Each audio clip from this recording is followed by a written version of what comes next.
Hello बच्चों, पंख institute में एक बार पुनः आपका स्वागत है। ये क्लास 10th के पहला चैप्टर है वास्तविक संख्या, रियल नंबर। इसके कुछ महत्वपूर्ण प्रश्न हैं जो अक्सर परीक्षा में पूछे जाते हैं। ठीक है, लगभग हम कोशिश किए हैं कि सारे टाइप के प्रश्न को ले लिया जाए इस पर। एक वीडियो में हम पूरा का सॉल्यूशन डालेंगे। आपको यह एक तरफ से देखना है और क्या करना है, घर पर क्वेश्चन बैंक होंगे, क्वेश्चन बैंक से प्रश्नों का अभ्यास करना है। परीक्षा में एक भी इस चैप्टर से कोई क्वेश्चन नहीं छूटेगा। ठीक है, और जो बचते हैं सब्जेक्टिव को छोड़कर ऑब्जेक्टिव, ऑब्जेक्टिव का फिर एक नेक्स्ट वीडियो डाल देंगे पूरा ऑब्जेक्टिव। ठीक है, देखिए पहला प्रश्न है, यूक्लिड के विभाजन एल्गोरिथम का प्रयोग कर 272 तथा 1032 का मौसा ज्ञात करें। देखिए कैसे निकालते हैं।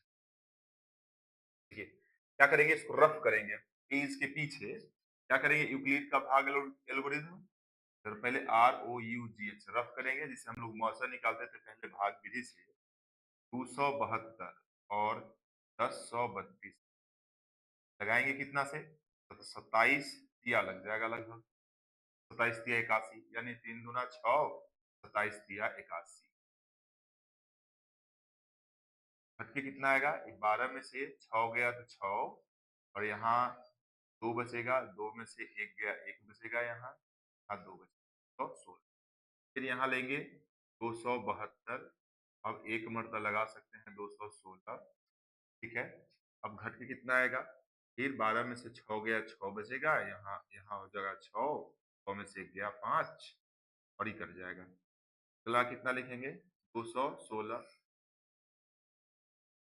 अब इसको करेंगे क्या मतलब लग जाएगा, तो 3, 3 मरतबा, 3 मरतबे, 6 3 18 के 8, 5 3 1, 5 3 15, 1 16, घट के 8, और ये हो जाएगा 0, यानी 10, 10 में से तो 4। फिर यहाँ 56 लिखेंगे, फिर घट के कितना आएगा, एक मरतबा 48 लगाएंगे, जाएगा घट के 8, 48 लिखेंगे, 8 छक 48, ये कट जाएगा, आ गया, यानी मौसा हमारा आ गया 8। लेकिन इसको एग्जाम में जब भाग एल्गोरिथम कहेगा तो क्या लिखेंगे, पहला क्वेश्चन का हल ऐसे लिखेंगे, प्रश्न संख्या 1 का हल। क्या लिखेंगे, पहले लिखेंगे भाग एल्गोरिथम से। भाग एल्गोरिथम में क्या होता है ए बराबर डी क्यू प्लस आर। इसको क्या लिखते हैं, तो हम लोग भाज्य बराबर भाजक ना भागफल जोड़ शेष, इसी के आधार पर बन जाएगा। अब इसमें कितनी भाग भाग कई बार हुआ है, 1 2 3 4 5, यानी 5 लाइन में बनेगा। इसका भाज्य कौन है, 1032,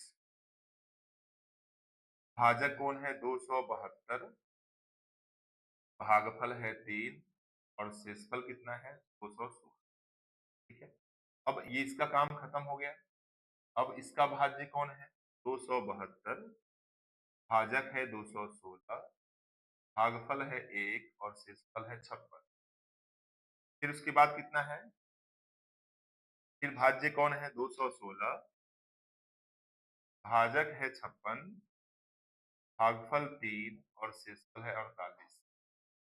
ठीक है, फिर उसके बाद है भाज्य कितना है, 56, भाजक है 48, भागफल 1, और शेषफल 8। अगली बार, सबसे आखिरी बार, भाज्य कौन है, 48, भाजक है 8, भागफल 6, शेषफल 0। यानी एचसीएफ किसका, एचसीएफ 1032 और 272 बराबर 8। ये वाला लास्ट भाजक जो होता है वो क्या होता है हमारा, ये हमारा आंसर। अतः नीचे से लिख देंगे, अतः एचसीएफ बराबर। ठीक है, और इसको करेंगे रफ में। ठीक है, तो पेज के आखिरी में लिखेंगे, बना लेंगे। अगला क्वेश्चन देखते हैं, दूसरा।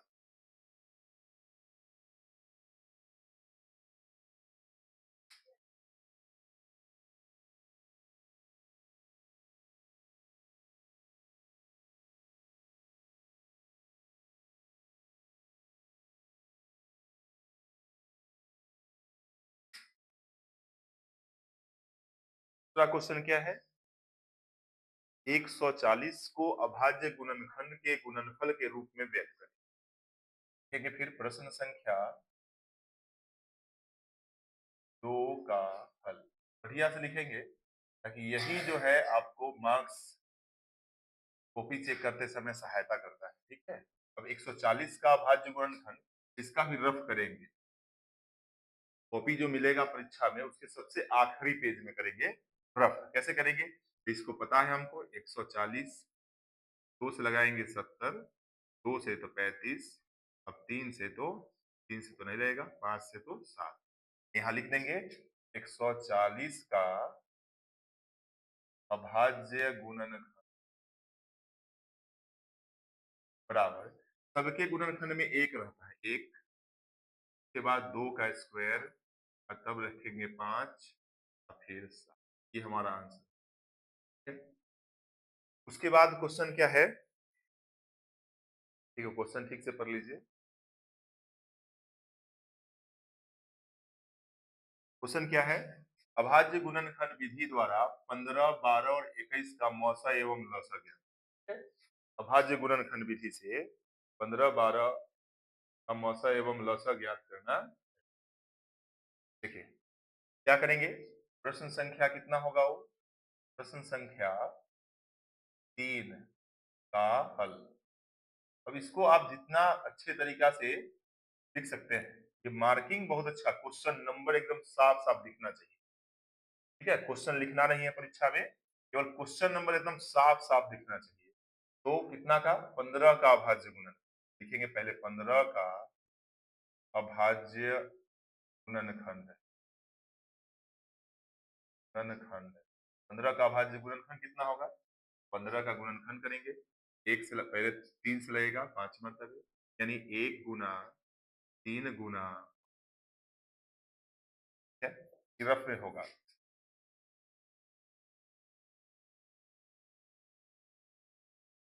दूसरा है 12 का, 12 का अभाज्य गुणनखंड। फिर 12 का करेंगे अभाज्य गुणनखंड, 2 से 4 6, 2 से 3 यानी 1 गुना 2 का स्क्वायर गुना 3। फिर 21 का होगा अभाज्य गुणनखंड, 21 का 3 से 7 मतलब यानी 1 गुना 3 गुना 7। अब जब मौसा लिखेंगे इसका, तो जो मिलेगा उसका मिनिमम पावर लिखेंगे, जो न मिलेगा उसको नहीं लिखना है। तीनों में 1 मिल रहा है लिखेंगे, तीनों में 3 मिल रहा है लिखेंगे, पर एक इसमें 5 है अन्य में नहीं है, इसमें 2 है अन्य में नहीं है, इसमें 7 है अन्य में नहीं है, यानी बस मौसा 3 हो जाए। लौसा क्या होगा? तो जो मिलेगा सो तो लिखेंगे ही, 1 गुना 3। कौन नहीं मिल रहा था? 5 लिखेंगे। कौन नहीं मिल रहा था? 2 का स्क्वायर लिखेंगे और फिर लिखेंगे 7। सब है देखिए, 1 3 5, 1 3 5 है, कोई छूटना नहीं चाहिए। 1 2 का स्क्वायर 3, 1 2 का स्क्वायर 3, 1 3 7, 1 3 7, इस सब इसमें है। ठीक है, अब इसको गुना कर देना है। 5 2 का स्क्वायर 4 बचे 20, 7 3 21, 21 दूना 42 यानी 430। ये हमारा हो जाएगा लौसा और ये हो जाएगा हमारा। ठीक है, अब क्वेश्चन नंबर 4 चलते हैं। दिख रहा है क्वेश्चन? हाँ, लिखेंगे प्रश्न संख्या 4 का हल। अगर खूब फूल बनाने का मन है तो यहाँ फूल भी बनेंगे, लेकिन क्वेश्चन ये दिखना चाहिए। और कोशिश करेंगे कि इसको ब्लैक पेन से लिखें। ठीक है, ब्लैक एवं ब्लू पेन यूज कर सकते हैं, तो ब्लैक या ब्लू पेन, ब्लैक पेन से हेडिंग को ब्लैक पेन से लिखेंगे। ठीक है? अब क्या कर रहे हैं? दो संख्याओं का, देखिए ये क्वेश्चन है, दो संख्याओं का मौसम 23 है तथा लौसम 1449 है। यदि एक संख्या 161 है तो दूसरी संख्या क्या? तो क्या होता है? मौसा लौसा और एक संख्या दूसरी संख्या में क्या रिलेशन होता है?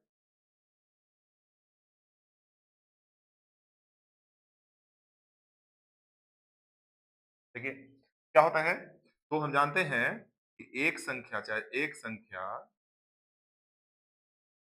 गुना दूसरी संख्या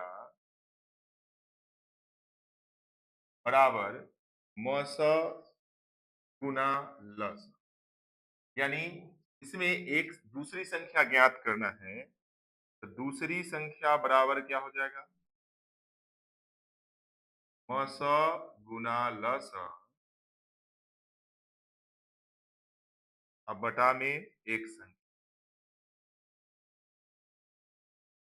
यानी मौसा कितना है? 23, और लौसा कितना है? 1449, और पहली संख्या कितना है? 101, यानी इससे 7 मरतबे लग जाएगा इसमें, और इससे 7 से काटेंगे तो 7 दूना 14, जीरो 7 सते, यानी दूसरी संख्या कितना हो गया? 207। ठीक है, दूसरी संख्या हो गया 207। बहुत अच्छे से इसको लिख लेंगे। अब क्वेश्चन नंबर आगे बढ़ते हैं हम लोग 5। ठीक है,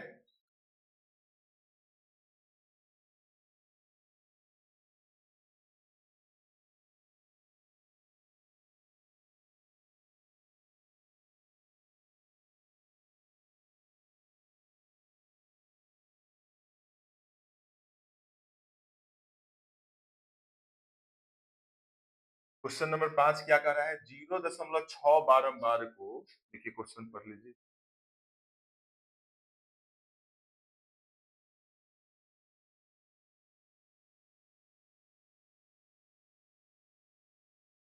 हम्म, 0.6 बारंबार को P बटा Q के रूप में व्यक्त करते हैं।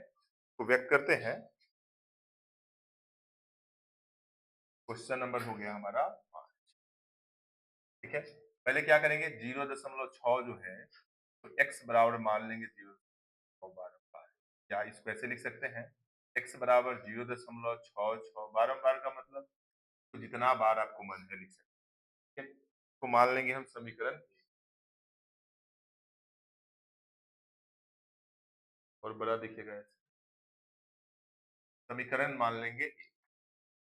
ठीक है, अब चूंकि एक पर है, यह एक पर है माने एक ही अंक पर है बारंबार, 10 से गुना, यानी दोनों ओर क्या करेंगे हम? दोनों ओर 10 से गुना करने पर, दोनों ओर 10 से गुना करने पर, और अगर दो पर रहता, कहीं ऐसा क्वेश्चन था कहीं दो पर है तो दोनों ओर 100 से गुना, तो 10 से गुना करेंगे तो इधर 10 से गुना, 10 गुना x, और इधर 10 से गुना करेंगे तो 10 गुना 0.666।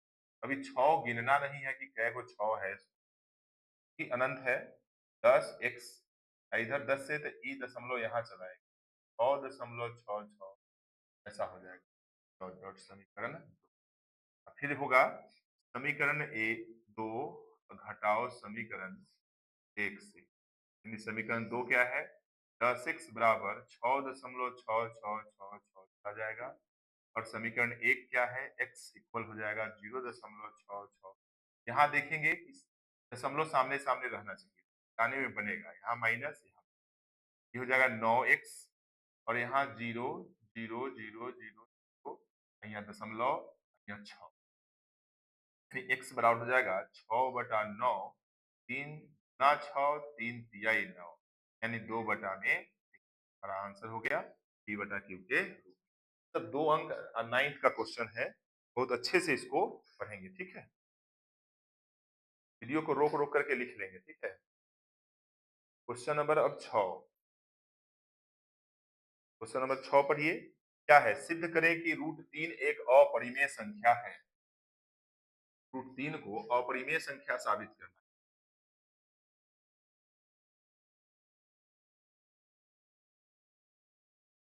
सिद्ध करें √3 एक अपरिमेय संख्या है, ये वाला क्वेश्चन, ये भी बहुत बहुत महत्वपूर्ण प्रश्न है, हमेशा पूछे जाते हैं। ठीक है,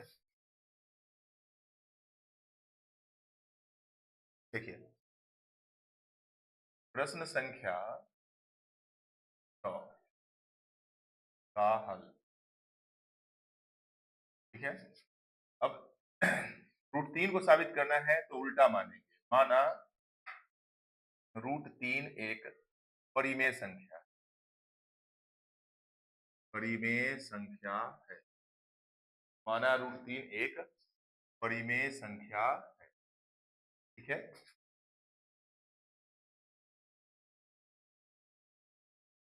√3 एक परिमेय संख्या है, तो क्या हो जाएगा, √3 बराबर पी बटा क्यू लिखेंगे, जहां पी क्यू एक पूर्णांक है,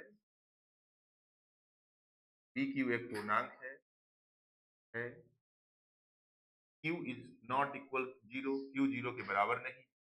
अब पी क्यू का मौसा सार्वगुणनखंड एक है, सार्वगुणनखंड एक। अब यहाँ क्या करेंगे, दोनों ओर वर्ग करेंगे, दोनों ओर वर्ग करने पर का वर्ग करेंगे √3 का स्क्वायर, और इसका करेंगे पी बटा क्यू का स्क्वायर, यानी √3 का स्क्वायर 3 होगा, और इसका हो जाएगा पी स्क्वायर बटा क्यू स्क्वायर। तो अगर क्रॉस गुना करेंगे तो 3 क्यू स्क्वायर बराबर हो जाएगा पी स्क्वायर। सोचिए, अगर 3 गुना 5, अब बराबर कहीं 15 लिखा हुआ है, तो समझ जाइए कि इसका मतलब 15 जो है 3 से विभाज्य है, या 15 का गुणनखंड 3 है, गुणनखंड होगा तब ये भाग लगेगा। ठीक है, तो 3 गुना पी क्यू स्क्वायर बराबर है पी स्क्वायर, पी जो है, पी का एक गुणनखंड 3 है, क्योंकि लिखेंगे, लिख देंगे जब 3 क्यू स्क्वायर बराबर पी स्क्वायर, तो पी का एक गुणनखंड, पी का एक गुणनखंड 3 होगा। ठीक है, गुणनखंड 3 होगा, तो मान लेंगे हम, माना p बराबर 3c, तो क्या करेंगे यहाँ से, p बराबर 3c मान लेंगे, तब आगे देखेंगे यहाँ 3 क्यू स्क्वायर बराबर p के जब रख देंगे 3c का स्क्वायर, यानी 3 क्यू स्क्वायर बराबर 9c स्क्वायर, 3 × 3 = 9, यानी क्यू स्क्वायर बराबर 3c स्क्वायर। और 3 में गुना कर रहे हैं सी स्क्वायर से, तो आ रहा है क्यू स्क्वायर, तो लिखेंगे कि जब 3c² बराबर क्यू स्क्वायर, तो क्यू का ही एक गुणनखंड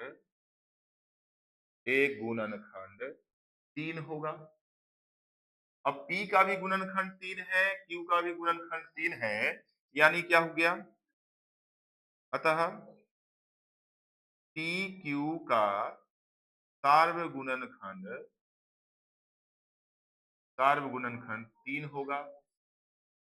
हमें विरोधाभास लिख देंगे, विरोधाभास होता है, विरोधाभास होता है, विरोधाभास हो रहा है, क्योंकि पहले से कहे थे कि सात गुणनखंड एक होगा, हो गया 3, तो विरोधाभास होता है। अतः हमारी मान्यता क्या है, हमारी मान्यता मान्यता गलत है, गलत है। √3 एक अपरिमेय संख्या, अपरिमेय संख्या, अपरिमेय संख्या। ठीक है, नीचे नहीं दिख रहा है।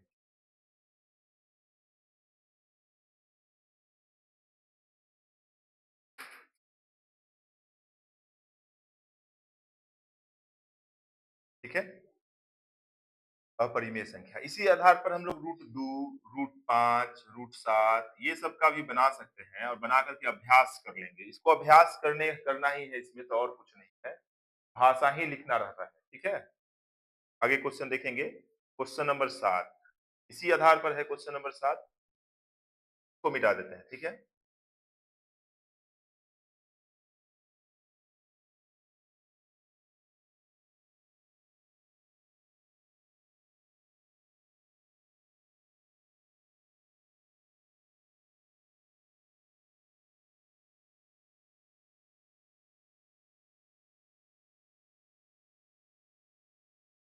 क्वेश्चन नंबर 7 क्या करना है, क्वेश्चन नंबर 7,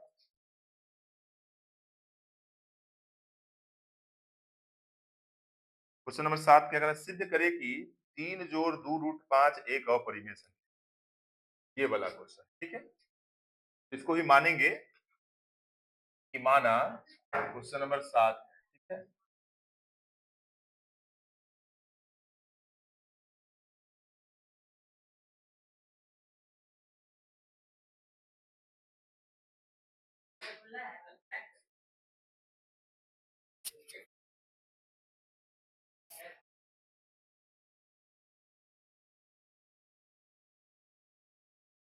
देखो, मान लेंगे इसको कि माना 3 जोड़ 2√5 एक परिमेय संख्या है। परिमेय संख्या है। तो क्या हो जाएगा? 3 जोड़ 2√5 बराबर पी बटा में क्यू, जहां पी क्यू एक पूर्णांक है, क्यू इज नॉट इक्वल 0। अब क्या हो जाएगा यहाँ से? ये बहुत आसान होता है, बहुत आसान होता है। 2 जो √5 बराबर पी बटा क्यू, प्लस तो इधर माइनस में 3, √5 छोड़ देंगे, गुना में 2 तो इधर भाग में, पी बटा 2 क्यू माइनस 3/2, 3/2। तो क्या हो जाएगा? देखो, कहेंगे कि जब √3 लिखेंगे, √5 ना, √5 एक अपरिमेय संख्या है, अपरिमेय संख्या है, जबकि p बटा 2q माइनस 3/2 एक परिमेय संख्या, परिमेय संख्या है। तो अपरिमेय बराबर नहीं होता है परिमेय। अतः हमारी मान्यता, अतः हमारी मान्यता गलत है, कि हमारी मान्यता गलत है। क्या, क्यों गलत है? क्योंकि कहा गया कि ई अपरिमेय है और ई है परिमेय। क्योंकि पी क्यू क्या है? पूर्णांक। अब पूर्णांक का अनुपात परिमेय होता है। अब परिमेय और ई 2 और 3 भी तो पूर्णांक है, तो परिमेय परिमेय का अंतर भी परिमेय होता है। तो ई परिमेय है और ई अपरिमेय है। जो इसको केवल कैलकुलेशन कर लेगा कि हाँ भाई 3 प्लस में तो इधर माइनस में, 2 गुना में तो सबके भाग में, दोनों के भाग में चला गया, तो इजी बन जाएगा। इसलिए अतः लिख देंगे, इसीलिए 3 जोड़ 2√5 एक अपरिमेय संख्या है, अपरिमेय संख्या, अपरिमेय संख्या। ठीक है, अब आए क्वेश्चन नंबर देखते हैं, अगला क्वेश्चन। ठीक है, इसको मिटा देते हैं। अगला क्वेश्चन है 8।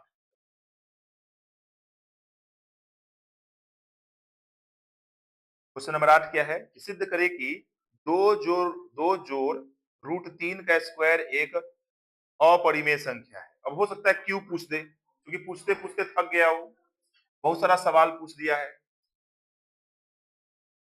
उसको क्वेश्चन नहीं मिल रहा है, तब स्क्वायर क्यू भी पूछ सकता है। आने वाला समय में पूछ देगा कि 2 जो √3 का होल क्यू क्या है? अपरिमेय संख्या है।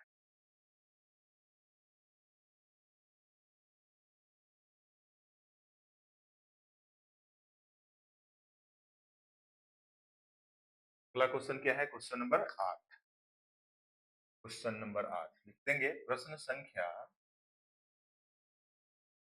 8 का हल। प्रश्न संख्या 8 का हल क्या होगा? तो इसको भी करेंगे, पहले मान लेंगे, माना 2 जो √3 का होल स्क्वायर एक परिमेय संख्या है। तो भी मानेंगे परिमेय संख्या, ठीक है, परिमेय संख्या है।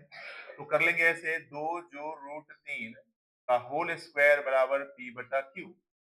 फिर लिखेंगे वही बात कि जहां पी क्यू एक पूर्णांक है,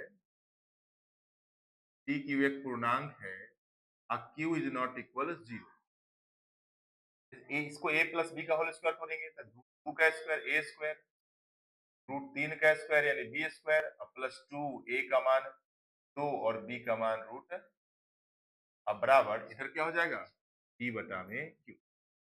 इधर कर लेंगे, 2 का स्क्वायर 4, √3 का स्क्वायर 3 और 2 दूना 4 √3, अब बराबर p बटा q।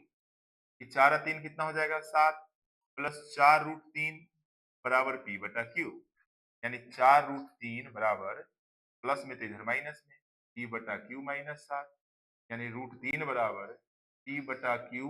4 गुना में तो इधर भाग में, दोनों के भाग में जाए। प्रीवियस मैंने पहले क्वेश्चन जैसा हो गया, इसका भी भाषा लिखेंगे, जब पी क्यू एक पूर्णांक है तो p बटा 4q माइनस 7/4 एक परिमेय संख्या होगा। परिमेय संख्या होगा। जबकि जबकि √3 एक अपरिमेय संख्या है। एक अपरिमेय संख्या है। अपरिमेय संख्या है तो ये अपरिमेय बराबर नहीं होता है परिमेय। अपरिमेय बराबर नहीं होता है परिमेय। अतः हमारी मान्यता क्या है? गलत है। अतः हमारी मान्यता गलत है। जो पहले माने थे कि परिमेय है वो गलत है ना? इसीलिए 2 जो √3 का होल स्क्वायर एक अपरिमेय संख्या है। अपरिमेय संख्या है। ठीक है? अपरिमेय संख्या है। अब 2 क्वेश्चन और बचता है तो मिटा देते हैं। ठीक है? वीडियो को रोक करके लिख लेंगे। ठीक है? देखिए आगे अगला क्वेश्चन तब तक पढ़िए।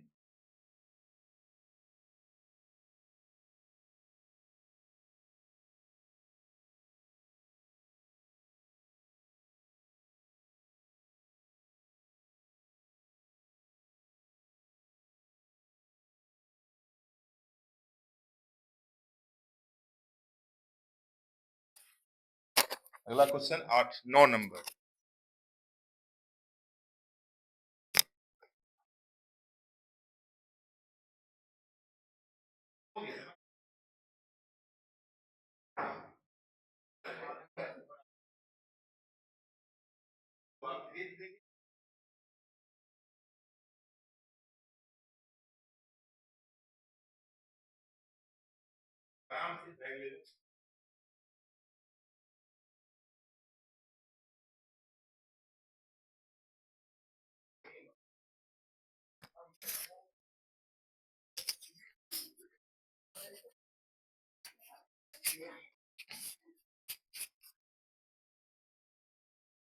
देखो क्वेश्चन नंबर क्या क्वेश्चन कह रहा है कि 3.3/8 का दशमलव प्रसार ज्ञात करना है।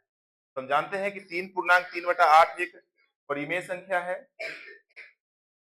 तो परिमेय संख्या का पहले हम दशमलव प्रसार समझते हैं कि दशमलव प्रसार क्या होता है। दशमलव प्रसार क्या होता है? दशमलव प्रसार दो प्रकार के होते हैं। एक होता है शांत, एक होता है अशांत। ठीक है? शांत जो होते हैं जैसे मान लो कि 1.5, 0.246 बस शांत। जैसे जैसे मान लेंगे 0.35 है ना। लेकिन अशांत दो प्रकार के होता है। अशांत आवर्ती।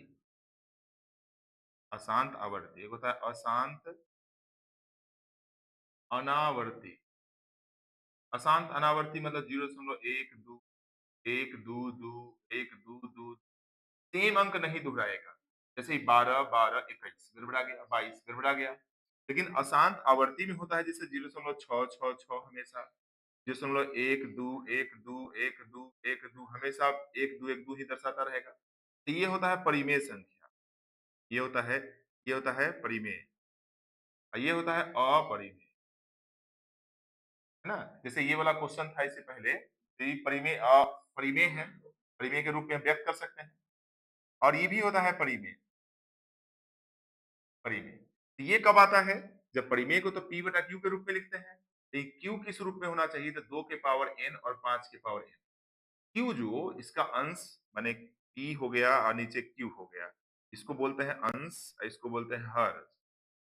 तो हर हमेशा 2 और 5 के रूप में ही होना चाहिए तब तो होगा शांत। यदि 2 और 5 के रूप में है या दूसरा अंक भी आ गया, अन्य कोई 2 और 5 को छोड़कर दूसरा अंक भी आ जाएगा तो हो जाएगा अशांत आवर्ती। जैसे क्वेश्चन नंबर 9 तो लिखेंगे प्रश्न संख्या 9 का हल। देखिए प्रश्न संख्या 9 कैसे बनाएंगे। तो 3.3/8 है इस क्वेश्चन संख्या। अब इसको 8 तरीके 24 और 3 27 बटा में 8 है 27 बटा में 8। अगर 27 में अगर 8 से अगर भाग कर सकते हैं तो कर सकते हैं, नहीं तो ध्यान देंगे कि 8 जो है 27 अब बटा में कि 8 जो है उसमें 3 गो 2 है, तो हम 3 को 5 से गुना कर लेंगे, ऊपर भी 3 को 5 से गुना कर लेंगे। या सीधा-सीधा आप इतना कुछ करने की ज़रूरत नहीं है, हम 8 से भाग कर देंगे। जैसे 27 है इसमें 8 से भाग, 8 त्रिके 24 घट के 3 दशमलव तो 0 और फिर 8 त्रिके 24 घट के 6 फिर 0 8 सते 56 घट के 4 0 8 पचे 40 यानी दशमलव प्रसार हो गया। कितना? 3.375 ये हमारा इसका दशमलव प्रसार। ठीक है, क्वेश्चन नंबर 9। अब क्वेश्चन नंबर 10 देखते हैं। क्वेश्चन नंबर 10 भी बहुत आसान है। ऐसा अगर 2 अंक में सवाल में आ जाए, इसे ऐसा ऑब्जेक्टिव में अधिकतर पूछता है, और 2 अंक में आ गया था तो बल्ले बल्ले है। देखो प्रश्न संख्या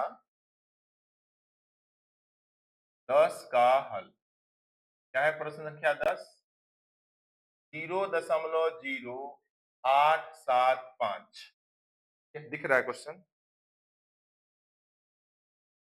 क्या है लास्ट में क्वेश्चन? 0.0875 को P बटा Q के रूप में लिखें, जहां P Q में कोई उभयनिष्ठ गुणनखंड न हो। उभयनिष्ठ गुणनखंड मतलब मौसा एक हो, है ना, गुणनखंड नहीं हो। तो क्या करेंगे? हम जानते हैं कि दशमलव हटाएंगे तो दशमलव के लिए एक लिखते हैं, तो बाद 4 गो अंक है तो 4 गो शून्य देंगे, 4 शून्य हो गया, यानी हो गया 875 बटा 10,000। अब इसमें हम 25 से काट सकते हैं, तो 25 से काटेंगे तो एक गो 100 में होता है 4 गो होता है 25, 8 गो 100 है, 800 में 8 गो 100 है तो 8 का 32 गो और 3 75 25 तिया 75 यानी 32 और 3 35 मरतबा। और इसको काटेंगे तो 25 चौका 100 400 7 पचे 35 और इसको काटेंगे तो 8 पचे 40 80 मरतबा यानी 7 बटा में 80 ये हमारा हो जाएगा आंसर। इसी तरह से काट देना है उसको। अब 7 और 80 का अगर मौसा निकालेंगे तो 1 आएगा। ठीक है, 7 और 80 का मौसा 1 आएगा। नहीं दिख रहा है